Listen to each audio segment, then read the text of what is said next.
denoi eta eskerrik asko etortzeagatik aurten ere emakume alargunon topaketara.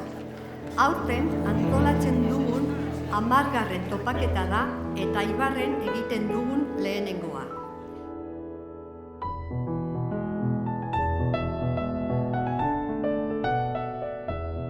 Gaurkoan zuek kezkak eta errealitatea gertuagotik ezagutzera nator. Beraz, ez naiz asko luzatuko.